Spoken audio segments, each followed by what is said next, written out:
So speaking of like capital gains tax, I find that a lot of owners of real estate, high net worth individuals, when they go to sell, sometimes this 1031 exchange can feel like they're in a box, right? And they have to buy in this 45-day window, 180-day close, equal or greater value, equal or greater debt, and they're running around with their hair on fire, and they're like, but interest rates are at 6 and 7, or maybe 8 sometimes, and then you're at cap rates are lower, and there's this negative arbitrage situation going on, and they're like, it doesn't make sense. Either I'm not going to sell because I don't have my up leg lined up, or I'm just going to pay. I'm just going to pay the tax. That's not a good idea. And anyways, I think sometimes 1031 exchange is blockbuster way of doing things. And I'm curious, what's your experience with the 1031 exchange and the biggest frustrations?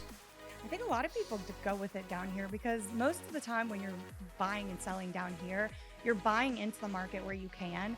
Our area appreciates so quickly, maybe not in the past 2 years because it's correcting itself from the craze of COVID, but so many people typically in our market are buying where they can, getting in just because they know it appreciates so much, so what they could afford this year, they probably won't be able to afford the next year.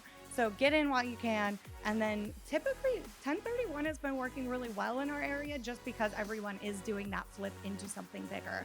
And typically they have the wealth to do it. And they just make it happen because they all want the big, beautiful beach house. So they're just moving that money into something bigger and just keep it moving along.